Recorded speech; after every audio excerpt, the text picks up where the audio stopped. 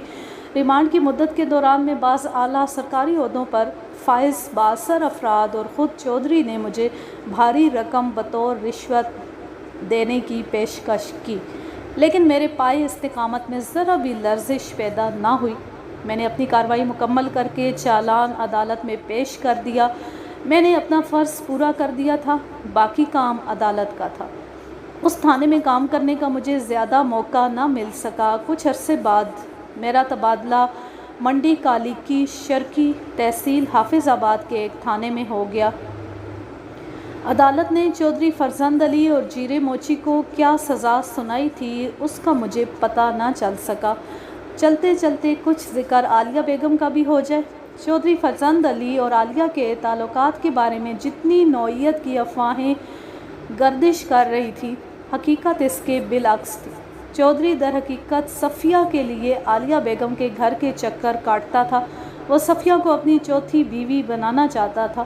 عالیہ بیگم کو بھی اس شادی پر کوئی اعتراض نہیں تھا، لیکن صفیہ کی امیر علی میں تیزی سے بڑھتی ہوئی دلچسپی اس کے لیے تشویش کا باعث بنی ہوئی تھی۔ 13 دسمبر بروز جمعہ جب عالیہ بیگم نے امیر علی کو گھر میں بلا کر اسے بری طرح چودھری کے سامنے بےعزت کیا تو امیر علی کے جانے کے بعد چودھری نے عالیہ بیگم کو کہا کہ وہ جلد از جلد امیر علی کا کوئی مناسب بندوبست کر دے گا۔ چودھری کے جانے کے بعد صفیہ نے ماں سے خوب لڑائی کی تھی۔ اسے امیر علی کی بے عزتی کا بڑا کلک تھا۔ اس رات عالیہ بیگم نے اپنی بیٹی پر واضح کر دیا تھا کہ اس کی شادی وہ چودھری فرزند علی سے کرنا چاہتی تھی۔ اس نے صفیہ کو ہدایت کی تھی کہ وہ ہمیشہ ہمیشہ کے لیے امیر علی کا خیال اپنے دل سے نکال دے۔ صفیہ کے لیے امیر علی کو بھولنا ممکن نہیں تھا۔ واقعات و شواہد سے پتہ چلتا تھا کہ صفیہ نے یقینی طور پر امیر علی کو ساری صورتحال سے آگاہ کر دیا ہوگا۔ اس کے بعد ہی انہوں نے چپکے سے گاؤں چھوڑنے کا فیصلہ کیا ہوگا، لیکن بدقسمتی سے وہ ایک ناگہانی صورتحال سے دوچار ہو کر موت کو گلے لگا بیٹھے تھے۔ جوان سال بیٹی کی حسرت ناک موت اور اپنے انداتا چودھری فرزند علی کی گرفتاری نے عالیہ بیگم کی کمر توڑ دی تھی۔ اس صدمے نے اس کے دل و دماغ کو اس بری طرح متاثر کیا کہ وہ اپنا ذہنی توازن کھو بیٹھی تھی۔